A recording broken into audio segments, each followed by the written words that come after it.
Hi guys, welcome back to my channel. This is Sachin and I am a Salesforce developer. और आज के इस video में हम डिस्कस करने वाले हैं अगेन लाइटनिंग डेटा टेबल के बारे में। ठीक है, तो हम यहाँ पे डिस्कस करेंगे लेट्स से जैसे हमारा लाइटनिंग डेटा टेबल है जो हमने लास्ट वीडियो में डिस्कस किया था।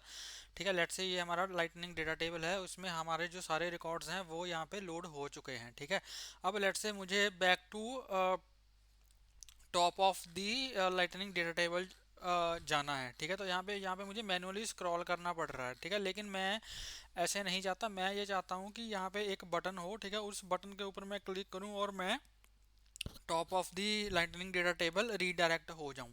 ठीक है, तो वो भी हम कर सकते हैं। ये भी इन्होंने सेल्सफोर्स की डॉक्यूमेंटेशन में ये मेंशन्ड है। ठीक है, तो यहाँ पे आप देख सकते हो scrolling back to the top.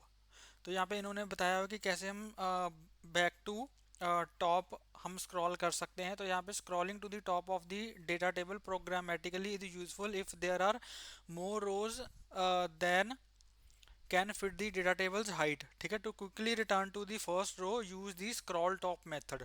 तो यहाँ पे फर्स्ट रो पे जाने के लिए हमारे पास स्क्रॉल टॉप मेथड होता है लाइटनिंग डेटा टेबल में, हम उसका यूज़ कर सकते हैं। तो यहाँ पे इन्होंने देखो यहाँ पे बेसिकली क्या किया है, यहाँ पे हमें लाइटनिंग एल डब्ल्यू सी रेफ का यूज़ करना पड़ेगा। ठीक है, तो एल डब्ल्यू सी रेफ में बेसिकली हम जो हमारा लाइटनिंग डेटा टेबल है उसको रेफर करने के लिए इन JS हम एल डब्ल्यू सी रेफ का यूज़ करते हैं। ठीक है, तो यहाँ पे हमने एल डब्ल्यू सी रेफ में डेटा टेबल यहाँ पे मेंशन कर दिया और यहाँ पे हमने क्या किया, एक बटन क्रिएट किया। ठीक है, उस बटन के ऊपर हमने ये लेबल दे दिया स्क्रॉल टू टॉप, और ऑन क्लिक के ऊपर हमने हैंडल स्क्रॉल नेम का एक मेथड डिफाइन कर दिया। ठीक है, तो यहाँ पे इस हैंडल स्क्रॉल नेम के मेथड को हमने यहाँ पे क्रिएट किया इन JS, और इस JS में हमने क्या किया, हमने दिस डॉट रेफ्स का यूज़ किया। This dot refs dot data table. ठीक है, this dot refs dot data table. अब जो यहाँ पे डेटा टेबल हमने यहाँ पे मेंशन किया था इन कोड्स, उसको हमने यहाँ पे रेफर कर लिया this dot refs dot data table. जब हमने इसको ऐसे लिखा this dot refs dot data table, that means कि हम इस डेटा टेबल की यहाँ पे बात कर रहे हैं। ठीक है, और यहाँ पे मेथड हमने स्क्रॉल टू टॉप यहाँ पे कॉल कर दिया। तो स्क्रॉल टू टॉप मेथड क्या करता है, जो फर्स्ट रो होती है वहां पे हमें रीडायरेक्ट कर देता है। ठीक है, तो यहाँ पे आप देखो the scroll top method applies to the data table scroll bar only. ठीक है, तो सिर्फ जो स्क्रॉल बार होती है, ये जो साइड में स्क्रॉल बार है, ये जो स्क्रॉल बार है इसके ऊपर ये अप्लाई होता है। तो यहाँ पे आप देखोगे it doesn't apply to the browser scroll bar और an outer container scroll bar. ठीक है, तो जो जो ये ब्राउजर की स्क्रॉल बार है, ये वाली जो ब्राउजर की स्क्रॉल बार है, इसके ऊपर ये अप्लाई नहीं होता। जो डेटा टेबल की स्क्रॉल बार होती है इसके ऊपर जो स्क्रॉल टू टॉप मेथड है इसके ऊपर अप्लाई होता है। ठीक है, और यहाँ पे क्या है, when you nest the data table in a div container that specify a height, the data table header stays fixed at the top when you scroll through the rows. When the data table is not nested in a div container with the height, the data table header is not fixed and can scroll in the latter case scroll to top does not scroll back to the top. तो ये क्या कर रहे हैं, अगर आपने यहाँ पे डेटा टेबल की हाइट अगर आपने डिफाइन की है, ठीक है, जैसे हमने यहाँ पे की है हाइट अगर डिफाइंड की है, तो जो इसका हेडर रहता है, ठीक है, जो डेटा टेबल का हेडर रहता है, आप यहाँ पे देखो ये हेडर है, तो डेटा टेबल का जो हेडर है वो ये हेडर है एक्चुअली।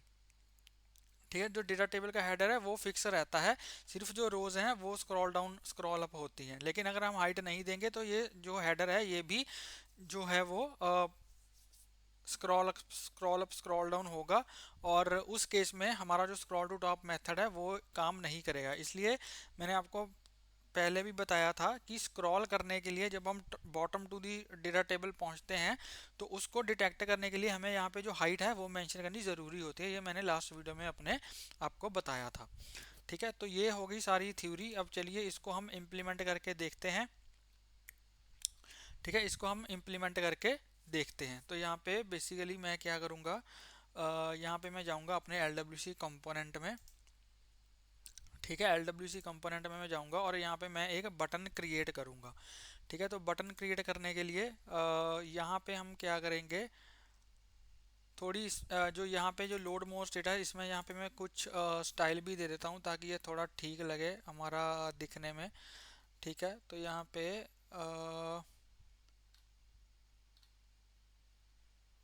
इसका जो मार्जिन वगैरह है वो हम यहाँ पे दे सकते हैं यहाँ पे। फॉर एग्जांपल इसकी जो S L D S class है, S L D S, sorry S L D S नहीं, यहाँ पे क्लास कीवर्ड मैं यूज़ करूँगा S L D S hyphen M around medium. ठीक है, और यहाँ पे हम क्या करेंगे, एक बटन क्रिएट करेंगे। तो बटन क्रिएट करने के लिए सिंपल मैं यहाँ पे लाइटनिंग बटन टैग का यूज़ करूँगा और यहाँ पे मैं लिखूँगा लाइटनिंग बटन। ठीक है, और इस बटन का जो लेबल होगा यहाँ पे उसको मैं दे दूँगा लेट से स्क्रॉल टू टॉप। ठीक है, इसका जो वेरिएंट है, वेरिएंट यहाँ पे मैं इसका दे दूँगा ब्रांड, वेरिएंट इसका ब्रांड दे दूँगा। और यहाँ पे ऑन क्लिक पे मैं मेथड डिफाइन करूँगा हैंडल स्क्रॉल। ठीक है, और यहाँ पे हैंडल स्क्रॉल को यहाँ पे मैं डिफाइन करूँगा। और यहाँ पे हैंडल स्क्रॉल में हमें सबसे पहले तो क्या करना पड़ेगा, यहाँ पे रेफरेंस का भी यूज़ करना पड़ेगा, LWC रेफ का यूज़ करना पड़ेगा इन आर डेटा टेबल। ठीक है, इन आर डेटा टेबल LWC रेफ का भी हमें यूज़ करना पड़ेगा। तो यहाँ पे मैं लिखूँगा LWC रेफ और यहाँ पे मैं लिखूँगा डेटा टेबल। ठीक है, और यहाँ पे इसी को हम यूज़ करेंगे this dot refs dot data table dot scroll to top, scroll to top. ठीक है, तो जैसे मैं इस बटन के ऊपर क्लिक करूँगा तो हमारी जो स्क्रॉल बार है वो टॉप तक मतलब टॉप तक स्क्रॉल कर जाएगी और हम फर्स्ट जो रिकॉर्ड्स होंगे, जो फर्स्ट 10 या जितने भी हमारे रिकॉर्ड्स थे वहाँ तक हम नेविगेट हो जाएंगे। ठीक है, तो यहाँ पे लाइटनिंग बटन हमने डिफाइन कर दिया और इसकी लेबल, इसका वेरिएंट, और उसके बाद ऑन क्लिक में हमने हैंडल स्क्रॉल को डिफाइन किया मेथड को। और यहाँ पे इसको हमने जीएस में डिफाइन किया this dot refs dot data table dot scroll to top. ठीक है, और ये डेटा टेबल जो है वो यहाँ पे हमने मेंशन कर दिया LWC रेफ में। ठीक है, LWC रेफ में हमने अपने डेटा टेबल को डिफाइन कर दिया। चलिए इसको हम डिप्लॉय करते हैं और इसको इम्प्लीमेंट करके देखते हैं कि ये इम्प्लीमेंट होता है या नहीं होता। ठीक है, तो यहाँ पे हमारा जो कंपोनेंट है वो डिप्लॉय हो चुका है। मैं जाऊँगा दोबारा से UI पे और इसको मैं रिफ्रेश करूँगा।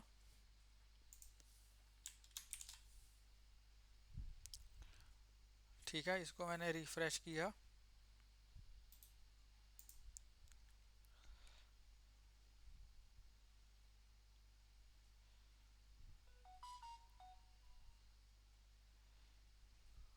ठीक है गाइस,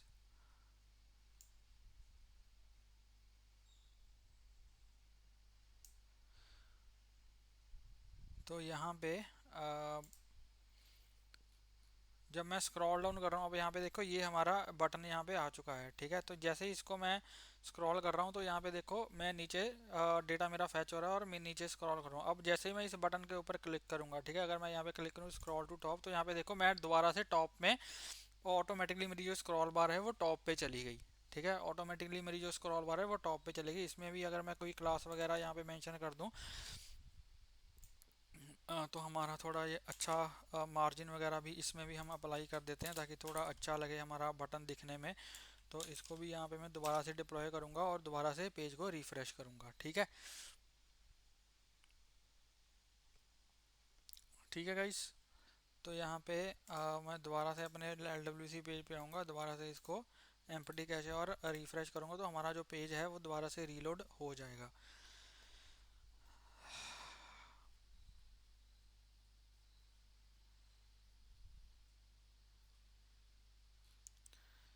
तो यहाँ पे मैं दोबारा इसको अगर लोड करूँ तो यहाँ पे आप देखो, यहाँ पे भी मार्जिन वगैरह आ चुका है, ठीक है। तो दोबारा से इसको मैं स्क्रॉल टू टॉप करूँगा तो आप यहाँ पे देखोगे कि दोबारा से मेरी जो स्क्रॉल बार है वो टॉप पे चली गई है, ठीक है। तो ऐसे आप स्क्रॉल टू टॉप का यूज़ करके लाइटनिंग टेबल में अपनी स्क्रॉल बार को टॉप पे नेविगेट करवा सकते हो, ठीक है गाइस।